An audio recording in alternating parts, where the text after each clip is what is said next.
အားလုံးပဲမင်္ဂလာပါ Define Game Wiki Channel ကနေပြီးတော့ကြိုဆိုလိုက်ပါတယ်ကျွန်တော်ဒီနေ့မှာတော့ slash statement အကြောင်းကိုရှင်းပြပေးပါမှာ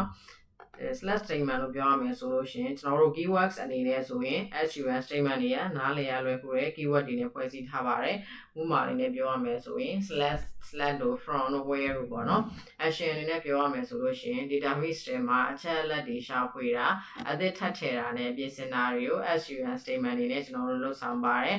SUN syntax တွေအနေနဲ့ query တွေနဲ့ result တွေဘယ်လိုဖြစ်လာလဲဆိုတာကျွန်တော်ဥပမာအနေနဲ့ရှင်းပြပေးပါမယ်ဒီထဲမှာတော့ကျွန်တော်ဖန်တီးထားတဲ့ sales တွေပဲ data ရှိပါတယ်အမှန်တကယ်ဆိုရင်ကတော့ real data မှာဆိုရင်ကတော့အများကြီးရှိမှာပေါ့နော်ဥပမာ Gamoza Band တို့City Map တို့ One Stop Market တို့ One Stop Market တွေမှာထောင်ပေါင်းများစွာသောအကြောင်းအရာပေါင်းများစွာသော sales item တွေရှိပါတယ်သူတို့တွေမှာ analysis လုပ်တဲ့အခါမှာဒီ SUN statement နဲ့ဆွဲထုတ်တဲ့အခါအများကြီးလွယ်ကူသက်သာပါတယ်အဲ့တော့ဒီမှာပြထားတဲ့ကျွန်တော်ရဲ့ table name က sales table ဖြစ်ပါတယ်ဒီမှာ sales table ထဲမှာပါလဲဆိုလို့ရှိရင် ID ပါမယ် name ပါမယ် wage ပါမယ် hours ပါမယ် income ပါမယ် taxes ပါမယ် city ပါမယ်ပေါ့နော်အဲ့ဒီမှာကျွန်တော်တို့ row number 5ခုပဲပြထားပါတယ်အဲ့တော့ပြောရမယ်ဆိုလို့ရှိရင်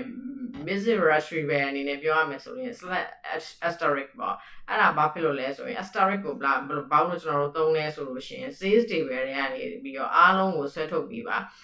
/asterisk from sales table တွေကနေပြီးတော့ကျွန်တော်တို့အားလုံးကိုဆွဲထုတ်ပေးပါဆိုတော့ကျတော့ဒီဘက်မှာ query result အနေနဲ့ ID name income city အပြင်တခြား column တွေပါကြာလာမှာပါဒီဟာကတော့ကျွန်တော်ရဲ့ file ကဒီကျင်းတဲ့အတွက်ဒီလောက်ကိုပဲပြပေးထားနိုင်တာပါနောက်တစ်ခုကကြတော့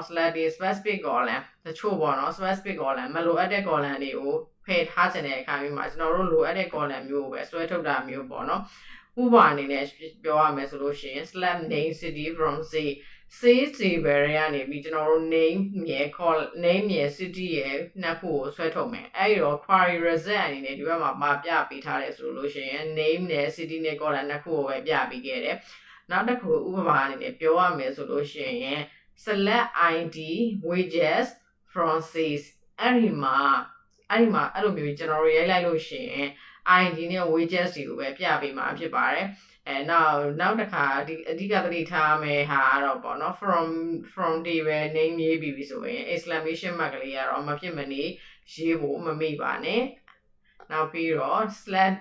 အကြောင်းပြောပြီးပြီဆိုလို့ရှိရင် slash distance အကြောင်းကိုထပ်ပြောပြပါမယ်slash distance ကဘာလို့လဲဆိုတော့ handling duplicates ပါကျွန်တော်တို့တစ်ခါတည်းမှာ column တစ်ခုထဲမှာတန်ဖိုးတွေအများကြီးထပ်နေတတ်တယ်ဥပမာမျိုးနာမည်တွေအများကြီးထဲမှာဘယ်မျိုးတွေပါလဲဆိုတာကို unit ဖြစ်အောင်သိချင်တယ်ဆိုရင် distance ကိုသုံးပါတယ် slash distance city from sales table တွေကနေပြီးတော့ဒီ unit ဖြစ်တဲ့ city ကိုဆွဲထုတ်ပေးပါလို့ကျွန်တော်တို့က command ပေးလိုက်တယ်ပေါ့နော်အဲ့လို command ပေးလိုက်တဲ့ဟာမျိုး command ပေးလိုက်တဲ့အခါဆိုဘယ်လိုဖြစ်လာမလဲဆိုတော့why use slash distance ဘာလို့ငါတို့ slash distance ကိုသုံးတာလဲအဲ့တော့ဘာလို့သုံးတာလဲဆိုရင် data clean နေမလိုအပ်တဲ့ထပ်နေတဲ့ data တွေကိုဖယ်ထုတ်ပြီးရှင်းလင်းတဲ့ result ကိုရစီတယ်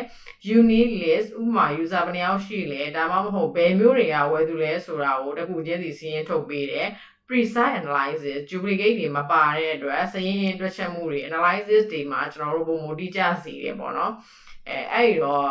handling duplicate distance ကိုပြောတဲ့အခါမှာ query ထပ်နေတဲ့ data တွေကိုဖယ်ထုတ်ပြီးတစ်ခုတန်ဖိုးတစ်ခုချင်းစီ unique ကိုသာလိုချင် distance ကိုသုံးတယ်အဲ့ဒါကြောင့်မို့လို့ query အနေနဲ့ select distance city from sales table တွေက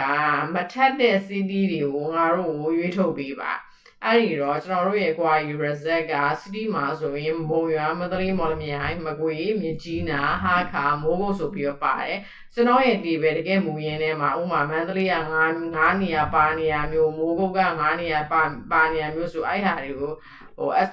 ignore လုပ်သွားပြီးတော့တကြောင်းပဲပေါ်ပြီးမှာပေါ့နော်အဲ့ဒါ slash distance သုံးခြင်းရဲ့အကျိုးကျေးဇူးတွေပေါ့နော်အဲ့တော့ slash နဲ့ slash distance နဲ့ပါသွားလဲဆိုလို့ရှိရင် without distance မပါလို့ရှိရင် slash city from say ဆိုရင် say table တွေက city တွေကိုရွေးထုတ်ပေးမယ်ဆိုရင်ကျွန်တော်တို့18ကျောင်းပေါ်မယ်ကျွန်တော်တို့18မျိုးထည့်ထားတဲ့အတွက်18ကျောင်းပေါ်မယ် with distance